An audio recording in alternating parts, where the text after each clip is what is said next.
ঘটনাটি হচ্ছে আপনাদের একটি নামের সাথে মনে হয় আপনারা সবাই না হলেও বেশ কিছু মানুষ পরিচিত আছেন।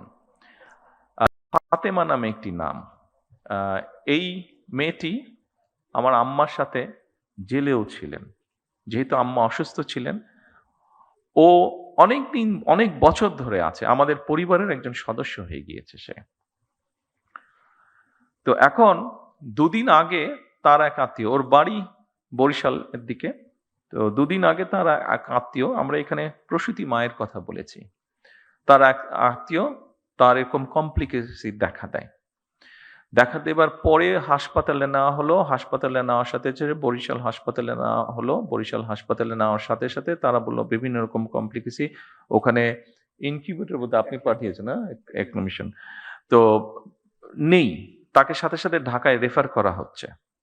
কিন্তু আমি যতটুকু শুনছি, আমি তো আর ডাক্তার না, বাট আমি যতটুকু বাসায় যাওয়ার পরে আমার স্ত্রীর কাছে শুনলাম যে সামান্য বেসিক জিনিসটাও ওখানে দেওয়া সম্ভব হয়নি বা দিচ্ছে না। ঢাকায় সাথে, সাথে পাঠিয়ে দিচ্ছে।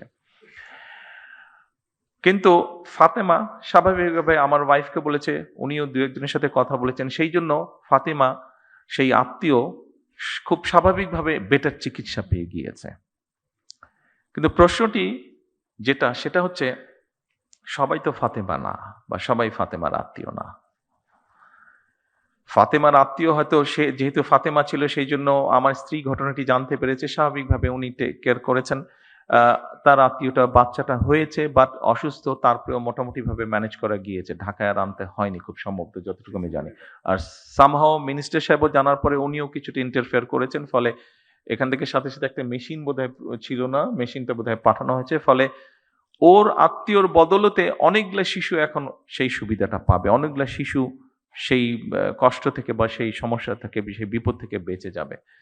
কিন্তু যেই কথাটি আমি বলতে চাইছি, ওখানে যারা দায়িত্বরত ছিলেন, তারা যদি আরেকটু যত্নশীল হতেন, তারা যদি আরেকটু কেয়ারফুল হতেন, তাহলে হয়তো অনেকগুলো সমস্যাকে এড়ানো যেত। সব না হলে অনেকগুলো সমস্যাকে এড়ানো যেত। আপনাদের কাছে আমার অনুরোধ থাকবে, এই দেশের একজন নাগরিক হিসাবে আমাদেরকে সাহায্য করুন, সরকারকে সাহায্য করুন, যেন আমরা কাউকে ফাতেমার আত্মীয় হওয়ার প্রয়োজন হবে না। যেকোনো মানুষ যাতে মিনিমাম হলেও চিকিৎসা সুবিধাটি দিতে পারেন। আর আপনাদের যে সমস্যাগুলো আছে, আপনাদের কাজ করতে গিয়ে যে সমস্যাগুলো আছে, আপনারা এখানে উল্লেখ করেছেন।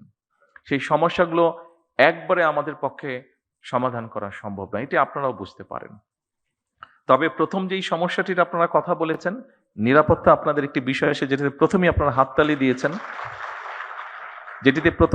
হাততালি দিয়েছেন। আমি জিজ্ঞেস করলাম যে ওটাতে আপনারা হাততালি দেন। খুব সম্ভবত ৩ নম্বর পয়েন্ট ছিল বোধহয় ওটা।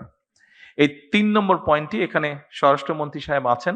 উনার সাথে আমি আজ না হয় কালকেই স্বাস্থ্যমন্ত্রীকে নিয়ে, আ প্রতিমন্ত্রীকে নিয়ে এবং সেক্রেটারি সাহেবকে নিয়ে ইমিডিয়েটলি আমি স্বরাষ্ট্রমন্ত্রী সাহেবের সাথে বিষয়টি আলাপ করব।